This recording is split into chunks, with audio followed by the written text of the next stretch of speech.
국내 방산업계의 올해 수출 실적이 지난해를 월등히 앞설 것이라는 전망이 정부에서 제기되고 있습니다. 이미 지난해 사상 첫 2조 원대 영업이익이 예상되는 상황에서 기대감을 더욱 키우는 소식입니다. 당정이 오늘 이를 위한 지원책을 공개했습니다. 취재기자 연결해 자세히 들어보겠습니다. 배창학 기자, 이 정부가 첨단 방산 기술에 2027년까지 3조 원 이상을 투자한다고요? 네, 정부와 여당은 주요 국방 기술에 3조 원 이상을 투자해 방위 산업을 적극 지원하기로 했습니다. 올해 K방산 수출액이 역대 최대치를 기록할 것으로 전망되자 힘을 더욱 실어주는 차원으로 해석이 됩니다. 또 수출금융 지원 강화와 노동 유연성 확대, 부품 장비 국산화 방안 등에 대한 논의도 이뤄졌습니다. 오늘 당정 협의회에는 정부 부처와 국회의원을 비롯해 8곳의 국내 대표 방산업체 사장들도 참석했습니다.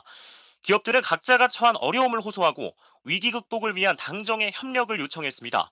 이에 당정은 방산 소재 부품 분야 우수 중소기업을 대상으로 업체당 최대 50억 원을 2년간 지원할 계획입니다. 또 방산업계의 건의를 받아들여 180일 범위에서 특별 연장 근로시간 제도를 활용할 수 있도록 할 방침입니다. 네, 정부가 올해 이 방산 수출 전망을 대폭 높여 잡았는데 구체적인 근거들도 오늘 거론이 됐다고요? 성일종 국회 국방위원장은 모두 발언에서 올해 K방산 수출은 역대 최대치를 경신할 것이라며 국가 차원에서 K방산 수출 확대를 지원하겠다라고 강조했습니다.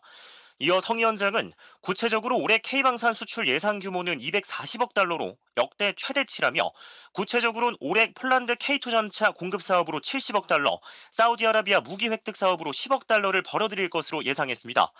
한편 국내 방산 기업들이 해외에서 수주를 쓸어 담고 있지만 경쟁국들의 견제가 갈수록 심해지고 있고 방산 산업 특성상 국가 차원의 컨트롤 타워의 역할이 퇴색됐습니다. 이에 당정은 국익 차원에서도 중요한 방산이 불확실한 환경에 발목이 잡혀선 안 된다며 한 목소리를 냈고 불확실한 국내외 정세에도 불구하고 올해 K방산 수출 전망은 긍정적으로 내다봤습니다. 네, 이 폴란드 K2 전차와 사우디 무기 획득 사업을 합쳐도 한 80억 달러 수준 정도로 전망이 되는데 240억 달러를 정부가 전망하는 다른 기대 사업들도 있을까요? 지난해에서 올해로 이연된 사업 외에도 올해 들릴 수주고가 많기 때문입니다. 당장 국내 최대 방산업체인 한화에어로스페이스의 실적은 오늘 오후 중 발표될 예정입니다. 증권가에서는 지난해 1조 3천억 원의 영업이익을 달성할 것으로 전망하고 있습니다. 이렇게 되면 우리 방산업계에서는 처음으로 영업이익 1조 클럽에 가입하게 됩니다.